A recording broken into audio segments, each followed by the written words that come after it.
매일 성경 묵상을 돕는 해설 가이드입니다. 안녕하세요. 묵상코치입니다. 함께 읽고 나눈 말씀은 마가복음 11장 1절에서 19절까지 말씀입니다. 오늘 묵상 본문은 예수님께서 예루살렘에 입성하는 내용입니다. 예수님은 여리고에서 예루살렘을 향해 서쪽으로 들어가고 있었습니다. 1절에서 6절입니다.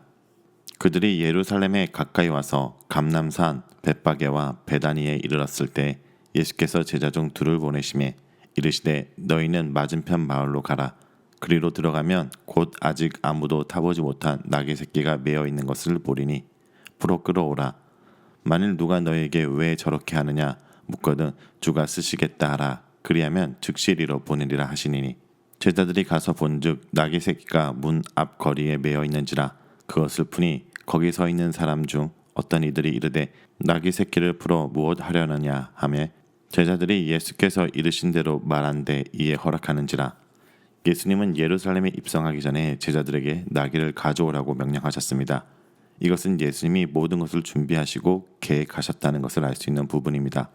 그래서 제자들이 나귀 새끼를 풀어 가지려고 했을 때 그 이유를 물어보면 주가 쓰시겠다 하라고 말까지 알려주십니다. 이것은 스가랴 9장 9절을 반영한 것입니다.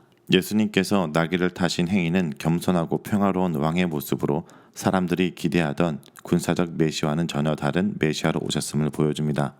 마가복음은 예수님께서 구약에 말하는 참 메시아인 것을 말한 것과 동시에 사람들이 원하는 메시아가 아니라 하나님의 뜻을 이룰 메시아로서 고난과 겸손으로 그 일을 감당하실 것을 보여줍니다. 7절에서 11절입니다.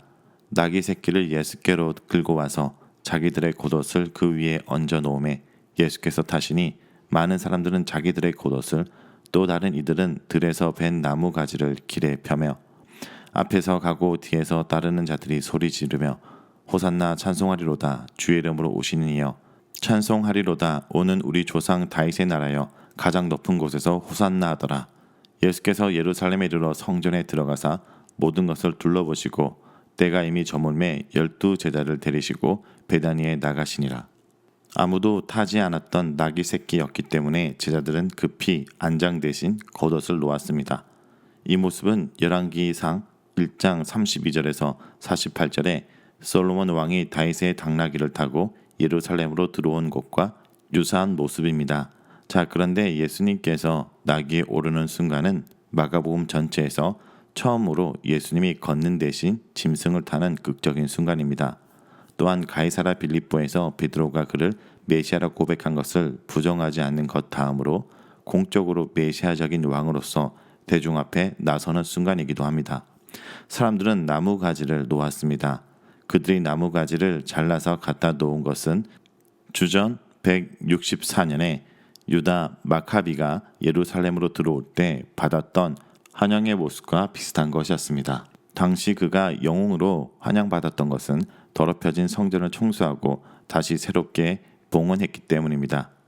예수님은 아직 그 일을 하지 않았지만 예루살렘에 입성한 다음에 하실 일과 연결됩니다. 본문은 앞에서 가고 뒤에서 따르는 자들이 외쳤다고 말합니다.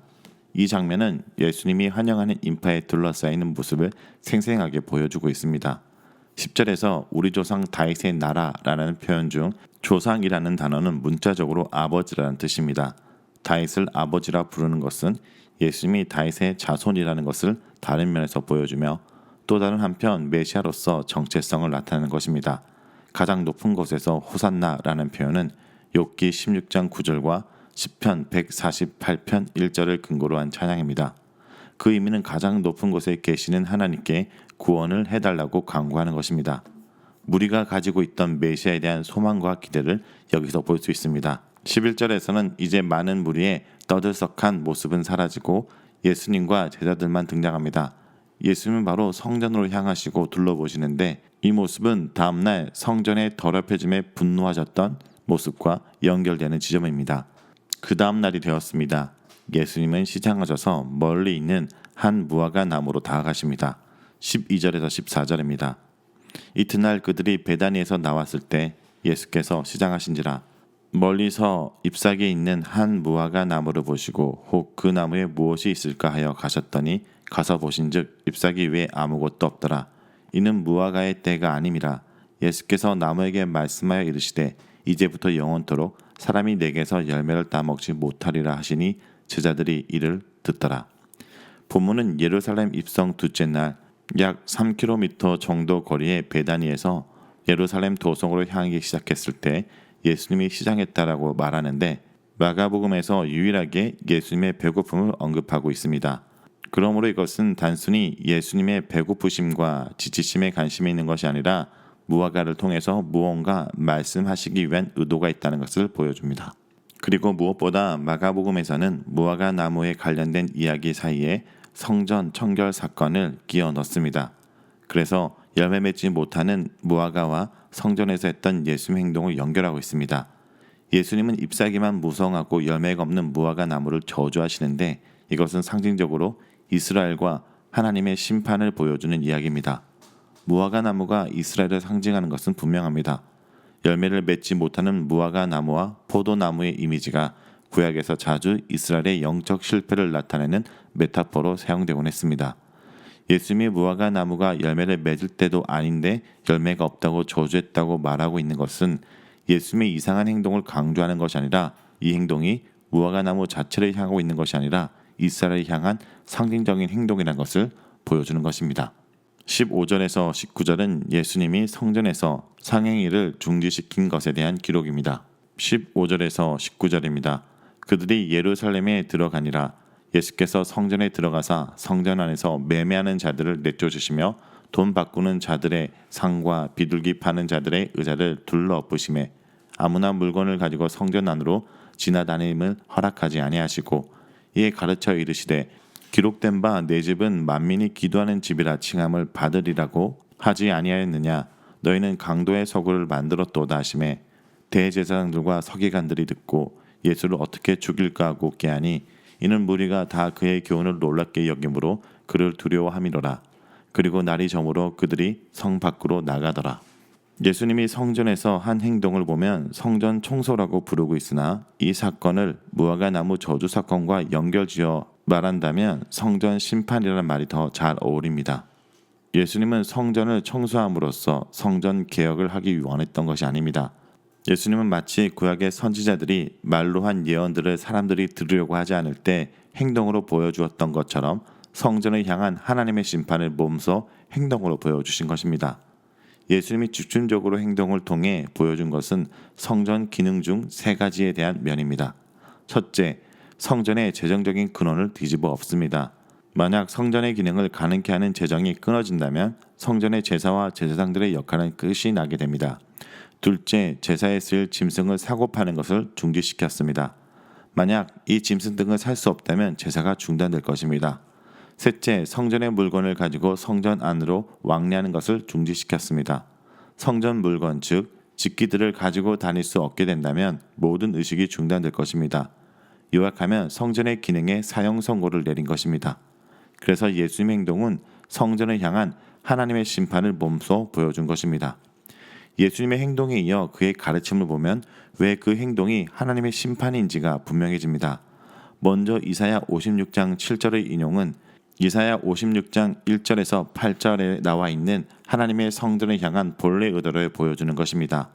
이사야 56장 1절에서 8절은 이스라엘이 하나님의 구원에서 배제되었다고 생각했던 사람들을 하나님이 사실은 포함하고 있다는 것을 보여줍니다.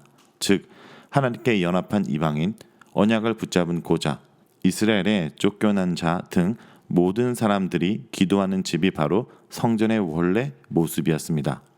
17절에 너희는 강도의 서굴로 만들었다는 것은 예레미야 7장 11절에 나오는 구절인데 이 구절은 성전에서 사두개인들이 취하고 있었던 부당한 이익과 상거래를 비판하는 말씀으로 이해되지만 실제 이 구절에 포함된 예레미야 7장 1절에서 15절의 내용은 성전 밖에서 온갖 죄악을 저질렀던 사람들이 단지 성전에 와서 제사를 지냄으로써 자기들의 죄가 다 용서되어 구원을 얻었다며 헛된 구원의 확신을 주장하는 것에 대한 예레미야의 무서운 심판의 말씀입니다. 그들은 마치 강도들이 온갖 범죄를 저지르다가 자기들의 소굴로 돌아와 안전하다고 느끼며 쉬었던 것 같이 성전 제사 시스템에 의지하여 성전 밖에서 했던 행동은 고칠 생각도 안 하면서 안식을 찾으려고 했던 것입니다. 그리고 이 사건으로 대제사장과 서기관들이 이제 예수님을 어떻게 죽일까 논의합니다. 성전과 무엇보다 관계에 있던 대제사장과 서기관들이 예수님의 행동을 보고 두려움을 느끼게 되었습니다. 많은 사람들이 예수님의 가르침에 놀라서 그를 따라가고 자신들의 기득권을 빼앗을까 봐 염려한 것입니다. 자, 여기까지가 마가복음 11장 1절에서 19절까지 내용입니다. 오늘 이 말씀을 통해 우리는 무엇을 묵상하고 적용해야 할까요? 첫째, 하나님은 순종을 통해서 일하십니다. 예루살렘 가까이 있는 감난산 베파게에 이르자 예수께서 두 제자를 보내 아직 아무도 타지 않은 나귀 새끼를 준비하도록 하십니다. 자신이 스가랴 선지자가 예언한 공의롭고 구원을 베푸며 겸손하여 나귀를 타는 바로 그 왕임을 보이시기 위한 것이었습니다. 제자들은 다소 이해되지 않는 당혹스러운 명령에도 순종합니다. 나귀 주인도 주님의 요청을 전하자 기꺼이 나귀를 내어줍니다. 이렇듯 주님의 입성은 두 제자의 순종과 나귀 주인의 헌신으로 예비된 것입니다. 하나님 나라는 순종을 통해 준비되는 나라입니다.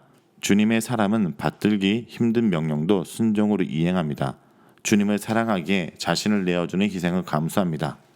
하나님 나라는 이런 순종과 헌신 속에 전진하는 것입니다. 둘째, 외형을 추구하는 신앙인의 모습을 탈피해야 합니다. 예수님은 열매 없는 무화과 나무를 저주하심을 통해 하나님께 불순종한 이스라엘의 백성의 삶을 책망하십니다. 겉으로는 잎사귀가 무성하여 열매가 있는 것처럼 보이는 껍데기뿐인 종교인들의 삶을 책망하신 것입니다. 오늘 우리 역시 주님이 기대하시는 열매를 맺지 못하고 껍데기 신앙만 가꾸기에 여념이 없는지 돌아봐야 합니다. 셋째, 예배 회복을 놓고 기도해야 합니다. 만민이 기도하는 집인 성전이 강도들이 들꺼낸 소굴이 되었습니다. 이미 받은 은혜를 찬양하고 자기를 들여 하나님께 헌신하기를 다짐하는 곳이 아니라 재물을 들여 하나님과 거래하는 곳이 되었고, 죄를 회개하는 곳이 아니라 죄를 쌓고 손쉽게 죄책감을 벗겨주는 곳이 되어버렸습니다. 지금까지 우리가 너무나 형식적으로 쉽게 드렸던 예배를 돌아보기 원합니다. 성전에 모여 예배드리는 예배를 하찮게 여기고 형식적인 종교 행위로 만들어버리자 주님께서 그 성전에 심판을 선언하십니다. 그리고 그 건물 성전은 무너지고 예수님 안에서 새롭게 성전이 세워집니다. 그러므로 지금 우리는 예수님 안에 새롭게 성전으로 세워질 시간입니다. 또 진정한 예배 회복을 위해 기도하는 시간이기도 합니다. 오늘 하루 여러분 삶 가운데 예배가 세워지고 또 한국교회 안에 이제 예배가 새롭게 되는 시간이 될 수 있도록 기도하는 성도 여러분 되길 간절히 축원합니다.